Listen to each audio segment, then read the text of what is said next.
பசியார எங்கள் ருசி பேசும். Thank you.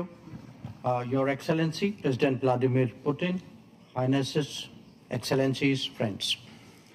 It is my honor to represent Prime Minister Narendra Modi at the BRICS outreach segment. I convey his greetings to all of you. Let me join colleagues in thanking President Vladimir Putin for the excellent arrangements and the warm hospitality. Excellencies, we face the paradox that even as forces of change have advanced, some long-standing issues have only become more complex. On the one hand, there is the steady diversification of production and consumption. Nations that attained independence from colonialism have accelerated their development and socio-economic progress. New capabilities emerged, facilitating the harnessing of more talent. This economic, political, and cultural rebalancing has now reached a point where we can contemplate real multipolarity. The BRICS itself is a statement of how profoundly the old order is changing. At the same time, many iniquities of the past also continue. In fact, they have assumed new forms and manifestations. We see that in the access to developmental resources and modern technology and efficiencies. Let us also recognize that the benefits of globalization have been very uneven. Adding to all that, the COVID pandemic and multiple conflicts have aggravated the burdens borne by the global south. Concerns of health, food, and fuel security are particularly acute. The summit of the future underlined that the world is in real danger of falling significantly behind in realizing SDG targets.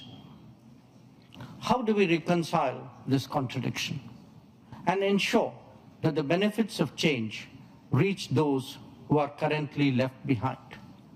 How do we create a more equitable global order? First, by strengthening and expanding platforms of an independent nature, and by widening the choices in different domains and minimizing undue reliance on those that can be leveraged. This is really where BRICS can make a difference for the global south.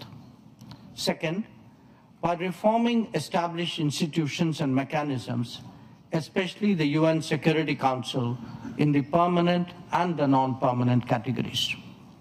So too, the multilateral development banks, whose working procedures are just as outdated as that of the UN. India initiated an effort during its G20 presidency, and we are glad to see that Brazil is taking it forward. Third, by democratizing the global economy through creating more production hubs.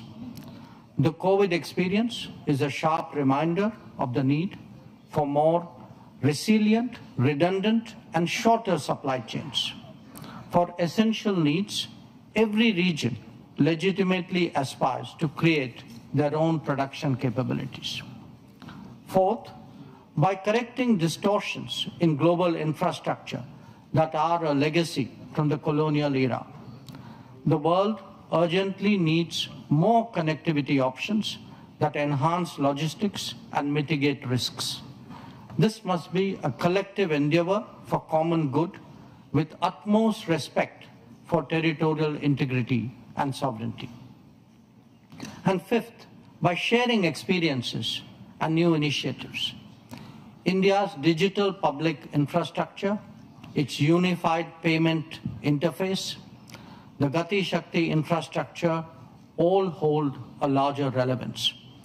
The International Solar Alliance, the Coalition for Disaster Resilient Infrastructure, the Global Biofuel Alliance, Mission Life, and the International Big Cat Alliance are similarly initiatives of common interest.